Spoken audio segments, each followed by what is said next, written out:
नमस्ते दोस्तों, आज के इस वीडियो में हम बात करेंगे मनी लॉन्ड्रिंग के बारे में। ये एक ऐसा टर्म है जिसको आपने newspapers, news channels, media articles में बहुत बार सुना या देखा होगा। बहुत लोग इस टर्म से तो फेमिलियर हैं, लेकिन इसका असली मतलब नहीं जानते। तो आज की इस वीडियो में मैं आपको एक्सप्लेन करूंगा कि मनी लॉन्ड्रिंग बेसिकली होती क्या है।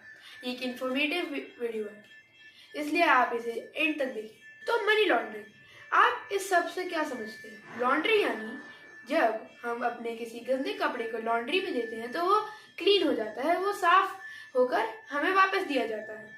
वैसे ही मनी लॉन्ड्रिंग में जो डर्टी मनी होती है उसे क्लीन मनी के रूप में दिखाया जाता है। मैं आपको एक एग्जांपल से समझाने की कोशिश करूंगा जिससे आपको बहुत अच्छे से समझ आएगा।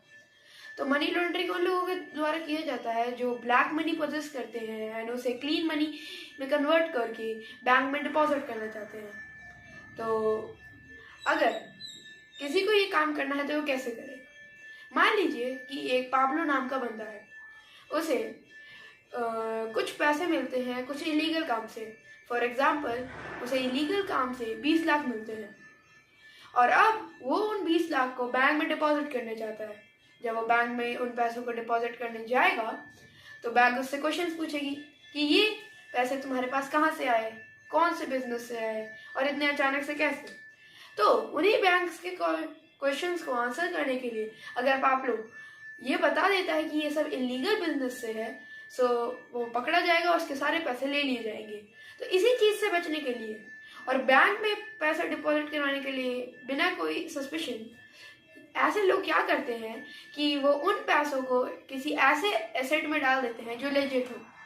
जैसे कि मान लीजिए कि वो 20 लाख कमा रहा है, उन्हें वो पूरे के पूरे 20 लाख लिए और उसे एक बेकरी के बिजनेस में डाल दिया।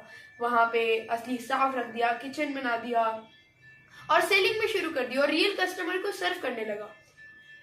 अब अगर वो पर मंथ उस बेकरी से 10 लाख कमाता है एंड लीगल बिजनेस से 20 लाख, तो जब वो बैंक के पास जाएगा अपने पैसे डिपॉजिट करवाने तो वो ये नहीं बोलेगा कि ये पैसे मेरे इलीगल बिजनेस से है, क्योंकि वो नहीं बोल सकता ऑब्वियसली।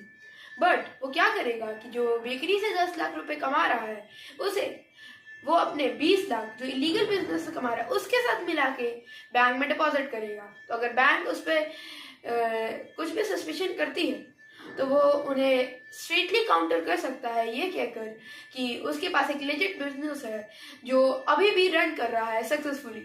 और अगर वो चाहे तो प्रूफ भी दे सकता है, रजिस्ट्रेशन के पेपर दिखा सकता है, जिससे कि उस पर बिल्कुल भी शक नहीं किया जाएगा और उसके पैसे डिपॉजिट हो जाएंगे।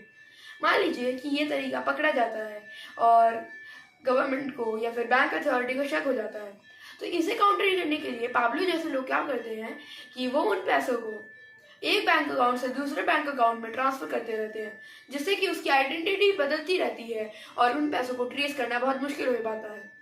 अब मान लीजिए कि उन पैसों को उसने ट्रांसफर किया दूसरे बैंक अकाउंट में, तो अगर इसे पता भी चल गया पुलिस को या फिर गवर्नमेंट को कि ये पैसे इलीगली कमाए गए हैं और इस बैंक में डिपॉजिट किए गए हैं, तो अब उन्हें नहीं पता कि वो जो पैसे हैं वो कहाँ पे हैं। इसमें भी बहुत, इन सब चीज़ों को भी फिगर आउट करने में बहुत टाइम लगता है, जिससे कि ऐसे लोग बच जाते हैं। इसके बाद ऐसे लोग एक और चीज करते हैं जिसे इंटीग्रेशन बोलते हैं। ये क्या करते हैं कि जो पैसे इन्हें डिपॉजिट कर रखे होते हैं बैंक में, उन्हें किसी अच्छी सी बिजनेस या फिर एक लेजिट बिजनेस में इन्वेस्ट कर देते हैं और या फिर उनसे कुछ लग्जरी आइटम खरीद लेते हैं, जैसे कोई पेंटिंग हो गई या फिर कार या फिर इवन हाउस। ये जैसे रियल एस्टेट में कोई प्लॉट खरीद लिया उतने पैसों का, जिससे कि अगर उनकी वैल्यू आगे जाके बढ़ेगी तो उन्हें तो प्रॉफिट तो होगा ही और उसके साथ लोगों का शक भी कम हो जाएगा कि इस बंदे ने ये जो पैसे हैं ये इलीगली कमाए हैं और वो पैसा एकदम क्लीन लगने लगेगा। इसी चीज को मनी लॉन्ड्रिंग बोलते हैं। करता हूँ आज का वीडियो आपको अच्छा लगा होगा। Thank you.